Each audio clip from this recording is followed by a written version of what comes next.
تو بڑی خوفی وہ بھی بادشاہ کی بیٹیاں کتنی خوبصورت رہی ہوگی, تینوں بیٹیاں سونے سے لدی ہوئی ہیں. امیر المومنین نے تینوں بچیوں کو دیکھا, کہا یہ کون ہے؟ کہا یہ بادشاہ کی بیٹیاں ہیں. کہا ان کو بیچ دو.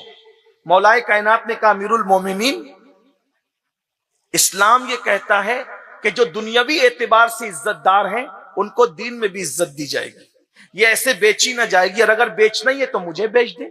فاروق اعظم نے کہا آپ نے کبھی دلچسپی نہیں لی, آج دلچسپی لے رہے تو آخر کریں گے کیا؟ کہا کیا کروں گا, یہ بادشاہ کی بیٹی ہے, عزت دار تھی نا ظاہری طور پہ دنیا میں, تو اب دین میں بھی ان کو عزت دوں گا. کہا وہ کیسے؟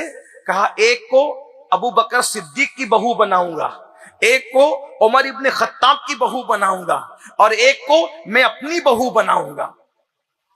فاروق اعظم نے پسند کیا تو ایک کا نکاح آزاد کر کے محمد ابن ابو بکر کے ساتھ کیا, اور کیا کیا؟ محمد بن ابو بکر کے ساتھ نکاح کر کے صدیق اکبر کی بہو بنا دیا.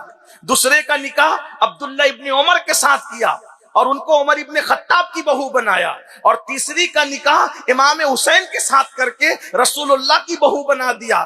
آپ سے پوچھتا ہوں, یہ تین لڑکیوں کے رشتے کے لیے کس نے محنت کی, کس نے کاوش کی, کس نے کوشش کی؟ باپ نے, بھائی نے, دادا نے, کسی نے کوشش و کاوش کی؟ کسی نے کوشش نہیں کی. لیکن یہ تینوں بیٹیاں اتنے بڑے گھر کی بہو بن گئی, کتنے بڑے گھر کی, اللہ اکبر, جو گھرانہ جنتی گھرانہ ہے اس گھرانے کی بہو بنی. وجہ دادا نے کفر میں نیکی کی تھی, دنیا میں اللہ نے صلہ عطا کیا, بغیر کوشش کے اتنے بڑے گھرانے کی تینوں بیٹیوں کو بہو بنا دیا. اور اللہ اکبر, پھر جس سے محمد ابن ابو بکر سے جو بیٹا پیدا ہوا اسے قاسم کہتے ہیں, اور وہ قاسم سسر بنے امام محمد باقر کے, اور قاسم کے گھر جو نواسا پیدا ہوا وہ سیدنا امام جعفر صادق کی شکل میں پیدا ہوا. سبحان اللہ, سبحان اللہ, سبحان اللہ. پھر جو عبداللہ ابن عمر کے گھر بیٹا پیدا ہوا وہ حضرت سالم عمر ابن خطاب کا, اللہ اکبر, حضرت عمر ابن خطاب رضی اللہ تبارک و تعالیٰ کا پوتا بنا. اور اس سے جو بیٹی پیدا ہوئی اس سے پہلی صدی کا مجدد حضرت عمر ابن عبدالعزیز کی پیدائش ہوئی. اور اس کے بعد جو امام حسین کی بہو بنی اس سے جو شہزادہ پیدا ہوا اسے دنیا سید سجاد, عابد کربلا, امام زین العابدین کی حیثیت سے جانتی ہے, اور امام مہدی تک پھر امام اسی کی نسل میں پیدا ہوتی. نعرہ تکبیر, نعرہ رسالت, ان سے غریب نواز. اگر کافر نیکی کرے تو دنیا میں نیکی کا صلہ یہ ملے کہ اس کی بیٹیاں اتنے بڑے گھرانے کی بہویں بن جائیں. اگر مومن نیکی کرے تو اس کی کیا برکت ملے. رشتے کی اوقات کیا ہے, نیکی کر کے تو دیکھو. رشتے کی اوقات کیا ہے, نیک بن کے تو دیکھو. روزی کی حیثیت کیا ہے, نیک بن کے تو دیکھو. عزت کی حیثیت کیا ہے, نیک بن کے تو دیکھو. اللہ کے بن جاؤ, ساری نعمتیں قدموں میں چل کر آئے گی. لیکن ہم اس کے لیے تیار نہیں ہوتے. گناہ گناہ گناہ, جہاں گناہ ہے وہاں فنا ہے, اس لیے گناہوں سے توبہ کرو. سرکار غریب نواز کے ملفوظات پڑھنے کی طرف چلا تھا لیکن وقت تمام ہوا. غریب نواز فرماتے ہیں سب سے پہلے